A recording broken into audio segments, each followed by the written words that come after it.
Hi, welcome everybody. Welcome to the channel. It's a relatively new channel, but I thought maybe it was time I better go ahead and introduce myself. And I figured while I did that, I might as well do some shuffling, pull some cards, get some messages for people while we do that. I'm using this deck, Whispers of Healing Oracle cards. Um, I love it. The artwork is beautiful in this deck, so I'm kind of obsessed with it right now, but it's still a really new deck to me, so maybe we will pull some cards and I will get to see some that I haven't seen yet and get you guys some messages in the meantime while I sort of just introduce myself and tell you a little bit about me and the channel. I am Kat. It's short for Catherine, and I'm not fond of labels, but when I was in early adolescence, about 12 years old, I started experiencing a bunch of different kind of phenomenon that would probably be called psychic. Seeing visions, hearing voices, all kinds of lucid dreaming, dream messages coming through, and astral projection or traveling into other spheres of reality in a vibrational state, in a soul state. And for over 30 years, I've been exploring other realities in a vibrational state and interacting with and learning from and cultivating relationships with the non-corporeal personalities, the entities that I came across there over that time. So the idea,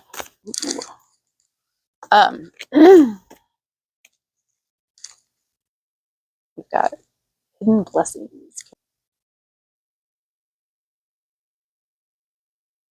That's beautiful. Number 26. We've also got number 23, positive-minded people. I love it. Look at the little child in the bubbles. That's good. I like this. I like somebody's message here.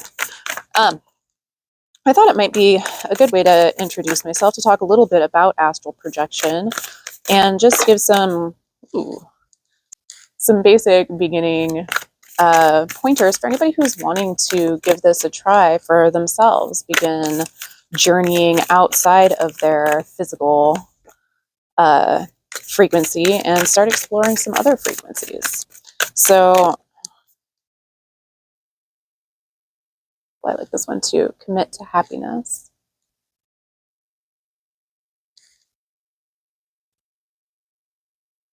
We've also got, ooh, I like that one. We've got ruminate.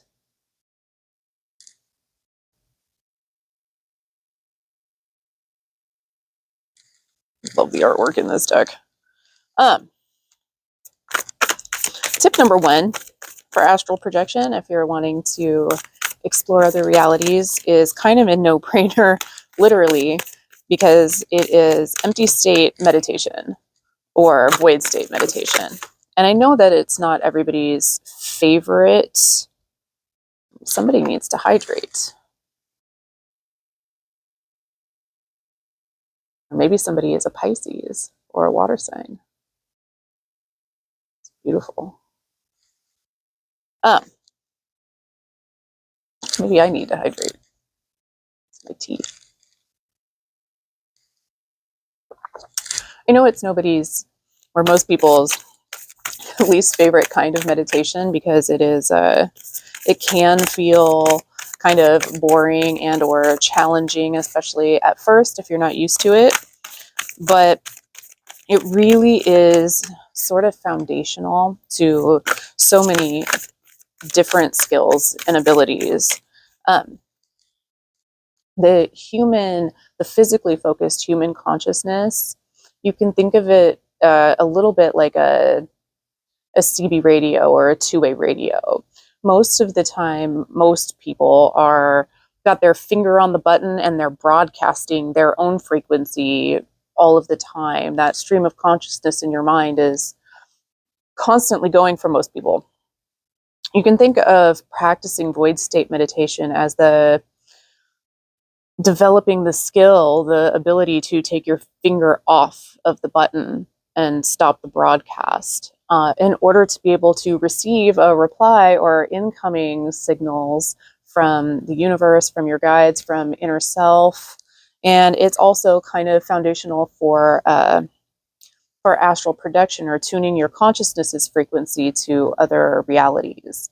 Um, But I do know that starting off, this can be challenging. It was certainly challenging for me starting off. When I was about 12 years old, I received the intuitional hit, the message, and wandered over to the metaphysical section of the public library and ended up checking out a book on meditation. And that is how I actually started on my journey. Mental repetition. You really can't make this stuff up. Practice makes perfect, and practice is what void state meditation is all about. It really just takes some practice to get it right. And once I learned to quiet my mind and receive from the universe, I got my first knowing. And the knowing is that it's usually nowadays it's called getting a download, but not to age myself or anything, but we really weren't downloading anything in those days. That was not a common term in those days. So I always just called it getting the knowing, and it's where you get a whole block of information, a whole chunk of information comes in total concept format, and then you kind of have to take a minute. The human consciousness part of you is sort of scrambling to put a word order on that knowing, or put an understanding on it, usually referred to as integration. So the first knowing I ever got was tip number 2, or kind of thing number 2, and that's that you're not really in your body to begin with. The human body, it's not a jam jar. You're not stuck inside of it. We are really just tuned to physical reality as a frequency. We're kind of streaming through this body in order to be able to tangibly interact with other vibrations in a physical manner. But that doesn't mean that all other frequencies, all other radio stations, all of the other realities are not constantly broadcasting and streaming at the same time and aren't always all around us. We are just very specifically tuned to this reality. And for good reason. You can imagine that if you were receiving all realities all the time, it would be really difficult to make any kind of rational, linear sense out of an experience specifically here. So there's a reason we have the blocks up and we're tuned very specifically to physical reality. But that doesn't mean that you can't, with practice, change the dial.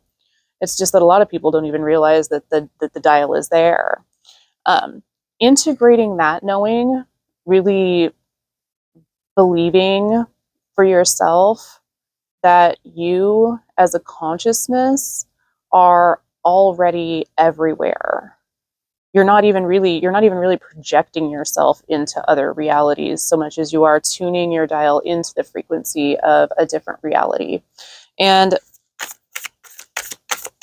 really integrating that knowing will allow for you to have it start happening for you. You will get some forward movement. Thanks, friends. I like it. I like when the card pulls really just become like a conversation with spirit. But ultimately, there really is no limitations on human consciousness. There's no limitations, just limiting beliefs. And what you know to be true is what shapes the reality around you. It's kind of the same thing you get in a lot of manifestation conversations. And for astral projection, it's going to be the same. What you know to be true is what you get to experience, what starts to shape your reality. So integrating the knowing that you are not really inside your body to begin with will do wonders for you. What have we got? We have got replenish 31.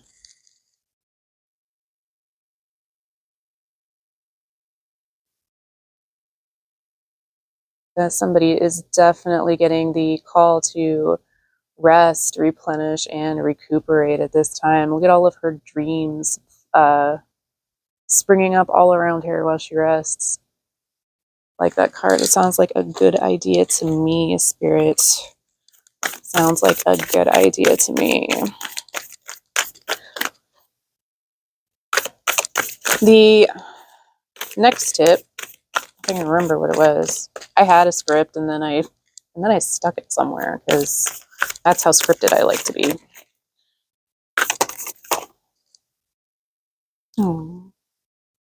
Self-love. Spirit says go easy on yourself. It's beautiful. What is that? Number 16.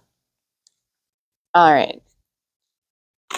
The next one that really helps if you're wanting to begin an astral projection journey is to recognize that you have probably already experienced or felt something that is very much like it already. Many people, especially when they are doing meditating, or will get a sense of floating or lifting. It can almost feel like I don't know how else to say this, but it feels like you almost got a sucking feeling. Well, that sounds great. That's a great way to put it. But that feeling is really very close to what happens when you leave the body. That high frequency buzzing feeling and that sort of lifting, floating, sometimes sinking through things, through surfaces. And kind of what happens, at least initially, is people tend to have like a knee-jerk freak out reaction, so it doesn't happen all the way, which is fine. Never be hard on yourself if that's what happens. It means you're close to it, and your body and your mind just need a little bit of time to acclimate to the feeling so it doesn't feel quite so frightening or vulnerable. It's a new sensation when it happens. Get clear. She looks like she is spending some time thinking and seeking clarity. It's a message for somebody, number 41, if that number resonates. Also, sometimes certain things that happen during dreams are also very close. So if you have experienced a reawakening, number 7, reawaken. And I was going to say sleep paralysis, where your body is still asleep, but your consciousness is awoken, your consciousness is awake. That is often a sign when you're conscious, but the body is not active and not fully awake. And I know that feeling can feel really frightening and trapped, confining for people. I've had sleep paralysis for years and years, but because I could astral project whenever I become conscious and my body is still asleep, for me, I just sit up or float up and go straight through the ceiling and go dance with my trees in the front yard. So when I experience sleep paralysis, that for me, that just means it's time to go play. Really, the difference is knowing that you're not trapped inside your body. And for many people experience sleep paralysis like a very frightening feeling, which is understandable. If you're not used to your body not being able to move, that would be very frightening. But that state is very close to, and if you can realize that you can just sit up out of your body at that point and go experience vibrational reality. Sometimes when you're in a dream state also, you may experience, and I think this is really pretty common, is if there's a panic situation or spooked by something in a dream state and you're trying to run, it sparks that fear portion of the consciousness. But it feels like you're trying to move through molasses. You're trying to, like, the air is suddenly too thick, Or you go to reach for a doorknob to open a door, but it's like you can't grab the doorknob for whatever reason. It's like it won't work. Or maybe your fingers won't, you just can't dial your cell phone. If you've ever had anything like that happen in a dream, sort of think back to that feeling, because what happens is that panic or fear response, the mind automatically starts trying to move physical muscles, but your muscles won't move. Your body is asleep. So you're trying to move something that isn't actually there, which is why it feels draggy, like you're like moving through molasses or moving through something thick. It's why the hand won't work. You can't grab the doorknob because your hand isn't there, your body isn't there. If you can remember that feeling, that sensation, not the panic or anything, but just that feeling, it's a good trigger point for you to remember what it feels like to be operating without your body in vibrational realities. Modify 20.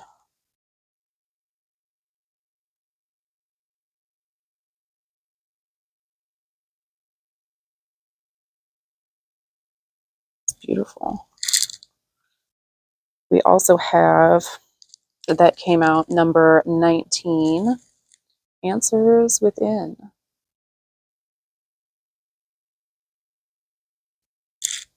I don't know what I'm doing right now, showing off this deck, basically. Somebody's messages are coming through, though. And I just like looking at the pretty cards. The next tip is don't push. Don't push things, or don't try super hard at it. Just like with manifestation, right? Anything that you are pushing or trying at has resistance in it, right? If you could do it, you wouldn't have to be trying. There's as much lack mentality in an energy of efforting as there is momentum towards what you're wanting to do. And I made that mistake when I was first learning. This sounds so silly to say it now, but I would gather up a massive amount of energy, compressed energy, and I would just be like, oh, just like pushing against my body, like, oh, trying to get out. And of course, that never got anywhere at all. And eventually I, lost interest in it and stopped trying. And then one day I was just laying on my couch reading a book, not even thinking about it at all, and went to roll my body over, shift my body position, and fell straight through the couch. And when I stood up and turned around, sure enough, my body was still laying there right on the couch where it had been. So setting the intention that that's what you want to do, is you want to be able to experience vibrational reality as a vibration. And then just doing the meditation and the energy work is enough to get you the result you're looking for without having to like push and shove at it or try. Number 36, Progress.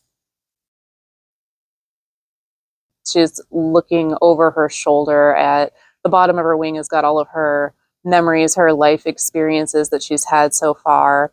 And the top of her wing has the butterflies, the transformation, the changes that have happened. So she is taking a moment to appreciate her progress. So cute. These cards are adorable. The next one is mostly, it's not so much a tip as it is a PSA, or maybe it is a tip. Whatever practices you have for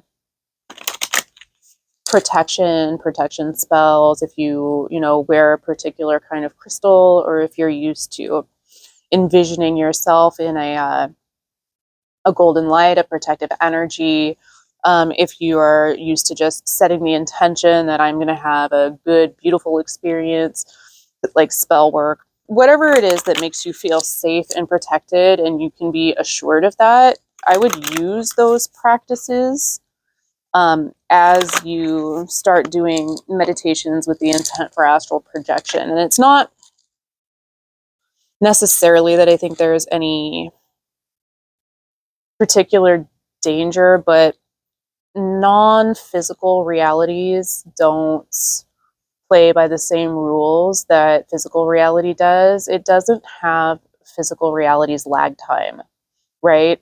So here in the physical, just because I'm scared or I think of something negative or something crosses my mind that makes me scared or uncomfortable, it doesn't mean that manifestation is going to happen immediately, right? It doesn't, something scary doesn't just pop out at me.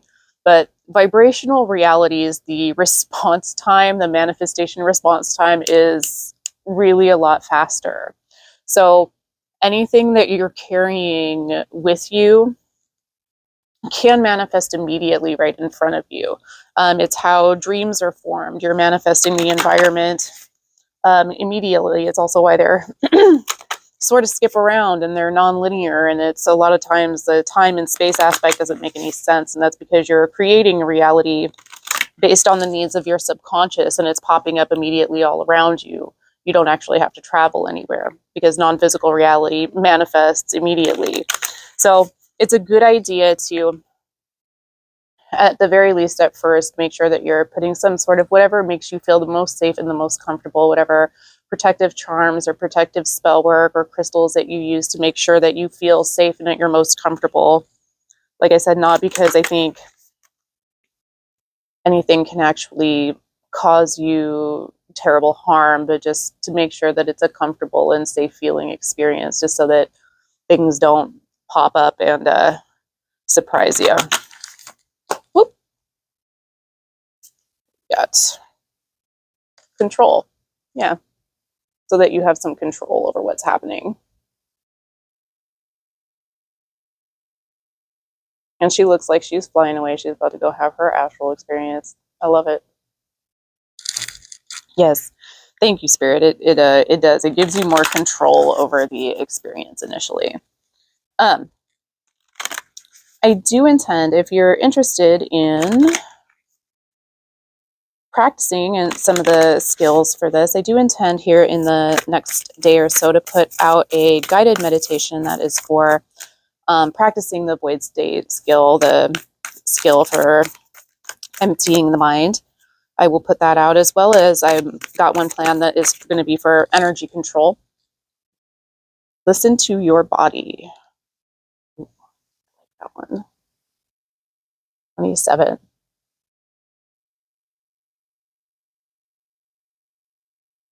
I like her jewelry. And I will probably do a follow-up video to this one, kind of a part 2 that goes into some of how to control yourself and your environment and just manipulate things while you're in non-physical realities as you begin your journeys. Flow. Number 8. I like that one. It's an 8-year. And it is definitely time to go with the flow. Yeah, I will probably put out a part 2 video that goes into some of how to operate in non-physical realities and some of the easy do's and don'ts for exploring and visiting in other realities. I was fortunately trained by the non-corporeal personalities, the spirits, the guides, the angels that I found in other realms. They've found me floundering around there and were kind enough to take me under their wing and teach me how to operate well, so I can pass some of that on. And I may just do a follow-up video for that. But this is getting a little long, so we'll get one more card out for the collective, whoever comes across it and whoever resonates with it.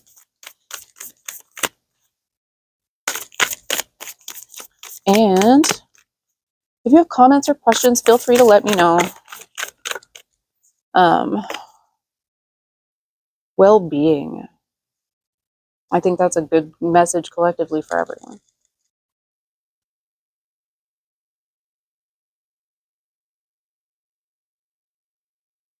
It's beautiful. Thank you for being here. Thank you for listening to my little introduction about myself. And if you're interested in astral projection, I will put those meditations out here in the next couple of days to practice some of the skills for that. And thanks for exploring this deck with me because I love it. And a lot of these cards I had not seen before. Seek Seclusion, number 24.